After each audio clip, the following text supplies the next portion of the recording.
আজকের গল্প মা হয়ে ওঠা। কলমে সংঘমিত্রা রায়চৌধুরী। নন্দিনীর পতিদেবতার বদলির চাকরি, সরকারি কলেজের অধ্যাপকের চাকরি বহরমপুরে। বিয়ের পরই কিছুদিনের মধ্যেই তার বরের সাথে কর্মস্থলে বহরমপুরে যেতে হয়েছিল নন্দিনীকে। সরকারি কোয়ার্টারে নিজেদের আনিটুনির সংসার সাজাতে গোছাতেই দিন কাবার হতো। দুজনের সংসারে একজন গৃহসহায়িকা মাসি। ভারী কাজ বলতে সারাদিনে তেমন কিছুই নেই নন্দিনীর। অঢেল সময় গল্পের বই পড়ে, ম্যাগাজিন থেকে দেখে নতুন নতুন রেসিপির এক্সপেরিমেন্ট করতে গিয়ে মাঝে মধ্যে বাসনপত্র পুড়িয়ে কালো ঝামা করে ফেলে। লম্বা লম্বা মোটা মোটা কাঁটায় বরের জন্য সোয়েটার বুনে বুনে দিন কাটছিল ওর। আর 2-3 মাস বাদে বাদে কলকাতার কোলে সোদপুরে শ্বশুরবাড়িতে ও বাপের বাড়িতে আসা। এই রুটিনে চলতে চলতে বেশ হাঁপিয়ে উঠেছিল নন্দিনী। আলাদা নিজের সংসারের মাস 6 মাথায় ও নিজের উদ্যোগেই শুরু করলো চাকরির জন্য তৈরি হওয়া। বর তো সকালে 10টার মধ্যেই খেয়ে দিয়ে কলেজে চলে যায়। তারপর নন্দিনী বসে লেখাপড়া নিয়ে। দুপুরে খেয়ে উঠে ঘুমোতে ঘুমোতে বেশ গোলগাল হয়ে উঠল কিছুদিনেই। বিকেলে বর ফিরলে দুজনে বসে একসাথে চা জলখাবার খেয়ে একটু ঘুরতে বেরোনো। কোনো দিন রবীন্দ্র ভবনে কোনো অনুষ্ঠানে, কোনো দিন সিনেমা, কোনো দিন কোনো কলিগের বাড়িতে আড্ডা দিতে যাওয়া, আবার কখনো দুজনে মিলে রাস্তায় বা গঙ্গার ধারে হেঁটে বেড়ানো। চলছিল বেশ ধীরে সুস্থে, স্লথ গতিতে। এভাবেই বছরখানেক পার হতে একদিন বর হাসি মুখে এসে জানালো তার ট্রান্সফার অর্ডার এসেছে। বদলি হয়েছে কলকাতার কাছাকাছি কলেজে। খুশিতে নেচে উঠল মন। যাক বাবা, আবার বাড়িতে সবার সাথে একসাথে থাকতে পারবে। তল্পিতল্পা বেঁধে গোছগাছ শুরু হলো। খুব বেশি কিছু নয়, সামান্যই দুজনের 1 বছরের সংসারের যাবতীয় একদিনেই সারা হলো গোছানো। বহরমপুরকে বিদায় জানিয়ে চলল ওরা ম্যাটাডোরে গেরস্থলে চাপিয়ে নিয়ে। গন্তব্য এবারে চুচুড়া। ফিসফিস করে বরকে জিজ্ঞাসা করলো নন্দিনী, এই বরুণ, চুচুড়ায় কেন? সোদপুরে তো। বরও তেমনি ফিসফিস করেই বলল, চুচুড়ায় সরকারি কোয়ার্টার অ্যালার্ট হয়ে গেছে। জয়েন করতে গিয়েই ব্যবস্থাপনা করে এসেছে। সারপ্রাইজ এটা। আমার আর ওই জয়েন্ট ফ্যামিলিতে থাকার ইচ্ছে নেই মোটেই। এই আনিটুনিই ভালো, নিজেদের মতো নিজেদের থাকা। কম সুবিধা? একটু দমে গেল নন্দিনী।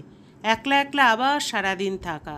বর এবার আরও চাপা গলায় বলল, একলা থাকতে হবে না, এবার আর একজনকে আনার কথা ভাবছি। কি হলো, চুপচাপ যে? নন্দিনীর কাঁধে চাপ দিল সে। মুখে নন্দিনী বলল, বটে, এমনি কিছু না। কিন্তু ওর চোখের সামনে দিয়ে একটা স্লাইড শো চলল। নন্দিনীর ছোট পিসিমা, ছোট কাকিমা, 3 মাসি আর 2 বৌদির বাচ্চা হবার আগেকার চেহারাটা মনে পড়ল ঝরতে। উফ, কি ভয়ানক অবস্থা! ইয়া বড় বিশাল একটা পেট নিয়ে নড়াচড়া করতে ওদের বেশ কষ্ট হচ্ছে মনে হতো নন্দিনীর। আর ও এখন আবার ওর নিজের। দোনমনায় পড়ল, ও কি আদৌ পারবে সব ম্যানেজ করতে? চুচোড়ায় এসে আবার সংসার গোছগাছ করতে কদিন গেল ওদের। তারপর আবার সেই একই রুটিন। দেখতে দেখতে 1 বছর পার হয়ে গেল ওদের চুচুড়ার সংসারেও। তার মধ্যেই পাবলিক সার্ভিস কমিশনের চাকরির লিখিত পরীক্ষায় পাশ করে গেল নন্দিনী।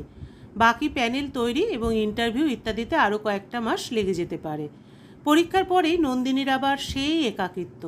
বরুণ মানে নন্দিনীর বর তো তখন উঠে পড়ে লাগলো বাবা হবার প্রচেষ্টায়।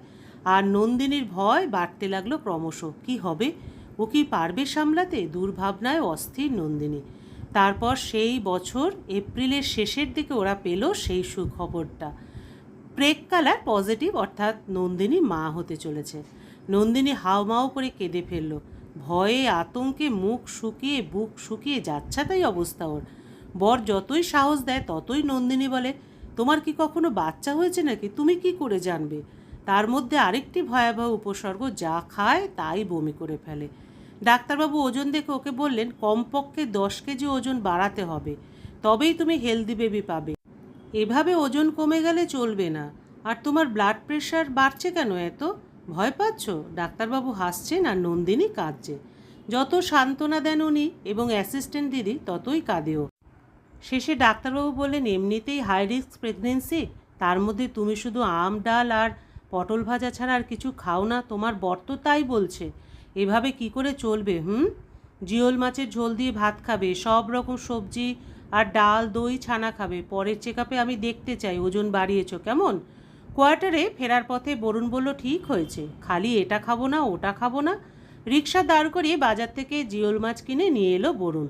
ওই মাছগুলো কিলবিল করছে দেখেই নন্দিনীর গায়ের ভেতরে গোলাতে শুরু করলো। চুপচাপ অন্যদিকে তাকিয়ে বসে রইল কাঠের পুতুলের মতো। ওদের হোল টাইমার পুষ্পদির সাহায্যে সেই জিওল মাছের ঝোল বরুণ রান্না করে নন্দিনীকে খাওয়াতে গেল। রান্নার গন্ধেই নন্দিনী নাকে চাপা দিয়ে বিছানার এক কোণে বসেছিল। এবার কেঁদে ফেলল। নাকে গন্ধ লাগছে বলায় নাক চেপে ধরে হাঁ করিয়ে নন্দিনীর মুখে ওই জিওল মাছের ঝোলটা ঢেলে দিল বরুণ। তখন পুষ্পদি গাইড করছে, দাদা ঝোলটা খাইয়ে দেন, ঝোলের ভেতরেই তো সব সত্য। সুতরাং বরুণ মানে নন্দিনীর পতিদেবতা তখন চতুর্গুণ উৎসাহে নন্দিনীর গলায় জিওল মাছের ঝোল ঢালছে আর বলে চলেছে, একবার পেটে তলিয়ে গেলে আর কিছু হবে না। এই তো নাও গিলে ফেলো, গিলে ফেলো। পুষ্পদিও মাথায় হাত বুলিয়ে বলে যাচ্ছে, বৌদি দমটা চেপে ধৈর্যে ঢক করে গিলে নাও, কিচ্ছু হবে নে। আর পারছিল না নন্দিনী ওই দুর্গন্ধময় জিওল মাছের ঝোল মুখে রাখতে। হাল ছেড়ে দিয়ে ঢক করে গিলেই নিল কাঁদতে কাঁদতে। ওর নিজেরও যেইমাত্র মনে হলো আর কিছু হবে না মনে হয়, ঠিক তখনই আকাশ বাতাস কাঁপিয়ে বমি শুরু হলো। সামনেই পতিদেবতা বরুণ জিওল মাছের ঝোলের বাটি হাতে চামচ বাড়িয়ে দাঁড়িয়ে। বমির প্রথম দমকে তাই সে বেশ সুন্দর করে জিওলের ঝোলে ভিজল, বিশেষ কিছু বুঝে উঠতে পারার আগেই। উঠে দাঁড়িয়ে পড়ল নন্দিনী। তারপরের দমকে ভিজল বিছানার একটা কোণ। তারপর ওয়াশ বেসিন পর্যন্ত পৌঁছতে পৌঁছতে ডাইনিং হল ভাসল। তারপর পেটে যা কিছু ছিল সব বেরিয়ে আসতে লাগলো। সকালের চা, বিস্কুট, একগাল মুড়ি বিনা বাধায় উঠে আসছে পাকস্থলী থেকে। পেট খালি হয়ে গেল পুরো। ওয়াক ওঠা বন্ধ হলো না। ঘাড় কাত করে নেতিয়ে পড়ল নন্দিনী। নন্দিনীর মাথায় টাথায় বিস্তর জল টল ঢেলে পুষ্পদির সাহায্যে জামাকাপড় পাল্টে বিছানা পাল্টে নন্দিনীকে পুষ্পদির জিম্মায় শুয়ে রেখে বরুণ ছুটল আবার ডাক্তারবাবুর কাছে। সেদিন আর তার কলেজে যাওয়া হলো না। ঘণ্টা 2 বাদে ফেরত এলো ডাক্তারবাবুর কাছ থেকে বেদম ধ্যাতানি খেয়ে। আপনাকে জোর করে খাওয়াতে বলেছি? জানেন এই সময় এইভাবে বমি হওয়াতে কী কী কমপ্লিকেশন হতে পারে। জোর করবেন না, নিজে থেকে যা খাচ্ছে সেটাই একটু বেশি পরিমাণে পেট ভরে খাক, বারে বারে খাক। জোরাজুরি করার দরকার নেই, মোটিভেট করতে হবে।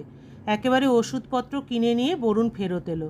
তার পরের সপ্তাহটা বরুণ ছুটি নিল নন্দিনীকে মোটিভেট করার উদ্দেশ্যে।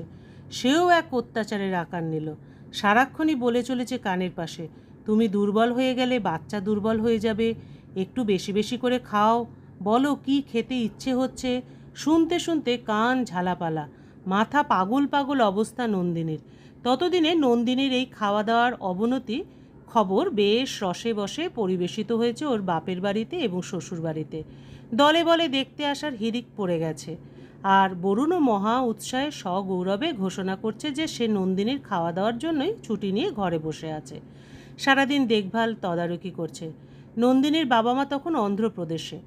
এসটিডিতে সব খবর শুনে মা ওর ছোটো মাসিকে দায়িত্ব দিল নন্দিনীর কিছুদিনের পরিচর্যার জন্য। ছোটো মাসিও ছেলে মেয়ে নিয়ে হাজির হয়ে গেল বেশ কদিনের জন্য।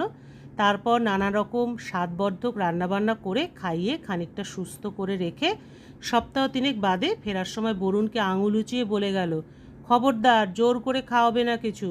ছেলেমেয়ের স্কুল কামাই করিয়ে আমি আর আসতে পারবো না, কিন্তু ওকে ওর মতো থাকতে দেবে একদম। ততদিনে একমাত্র আমিষ খাবার ছাড়া অন্যান্য সব সহ্য হয়ে গিয়েছিল। 6 মাস পরে মাছ খেতে পারল, শুধু ডিম মাংস একেবারেই নয়। ডাক্তারবাবু বললেন, থাক, ওজন বেড়েছে, এতেই হবে। তারপর নন্দিনীর আলট্রাসোনোগ্রাফি হলো। বাচ্চা ভালো আছে, তবে ওর ব্লাড প্রেশার বেশি থাকায় যতটা গ্রোথ হওয়া উচিত ততটা হয়নি। আবার নন্দিনীর ভয় শুরু হলো। সব সময় বুক ঢিপ ঢিপ, কী হবে কী হবে। এক্সপেক্টেড ডেট 23-24 জানুয়ারি। ডিসেম্বরের প্রথম সপ্তাহে বরুণ ছুটি নিয়ে নন্দিনীকে নিয়ে ওদের সোদপুরের বাড়িতে চলে যাবে। ওখানেই নার্সিংহোম বুক করা হয়েছে। চুচুড়ায় নন্দিনীর ডাক্তারবাবুর ট্রিটমেন্ট এবং প্রেসক্রিপশানে ওখানেই ফলো আপ হবে। এখান থেকে ডাক্তারবাবু সব ব্যবস্থা ঠিক করে দিয়েছেন এবং ডেলিভারির সময় ডাক্তারবাবু নিজেই থাকবেন বলে আশ্বস্ত করেছেন। মোটামুটিভাবে নিশ্চিন্তে আছে ওরা তখন। এক রাতে হঠাৎ নন্দিনীর খুব পেট ব্যথা, আবার বমি। ভোর হতে না হতেই ছুটল ডাক্তারবাবুর কাছে। ততক্ষণে নন্দিনীর ব্লিডিংও শুরু হয়েছে। তারিখটা 15ই নভেম্বর। ডাক্তারবাবুর সাথে সাথে অ্যাডমিট করালেন। 16ই নভেম্বর ওইভাবেই কাটলো। অ্যানেস্থেসিয়া করা গেল না অত বেশি ব্লাড প্রেশারের কারণে। এদিকে পেটের মধ্যে বাচ্চার অক্সিজেন সাপ্লাই কমছে, নড়াচড়া বন্ধ করে দিয়েছে বাচ্চা। 17 নভেম্বরে ডাক্তারবাবু আর ঝুঁকি নিলেন না, সিজার করা হলো নন্দিনীর, যা থাকে কপালে। এক্সপেক্টেড ডেটের ঠিক 2 মাস 7 দিন আগেই নন্দিনীর কন্যারত্ন মাতৃজঠর থেকে বেরোলেন মাত্র 1 কেজি 400 গ্রাম ওজন সহকারে। জ্ঞান আসার পরে তো কন্যাকে দেখেই নন্দিনীর দু চোখে ধারাস্রোত। বরুণের হাতে আঁকড়ে ধরে নন্দিনী কোকিয়ে ওঠে, একে বড় করব কি করে? বরুণ এক মুখ হেসে বলে, একা না, বলো আমাদের বনিকে আমরা দুজনে মিলে বড় করব। সেদিন থেকে শুরু হলো নন্দিনীর জীবনে পৃথিবীর সুন্দরতম কঠিন যাত্রাপথ, মাতৃত্বের যাত্রাপথ। বরুণের শক্ত হাতের ছোঁয়ায় আর দায়িত্বশীলতার ছায়ায় নন্দিনী আষ্টে পৃষ্ঠে মা হয়ে উঠেছে, তার বনির মা। গল্পের সমাপ্তি এখানেই। আবার দেখা হবে পরবর্তী আরেকটি গল্পের সাথে।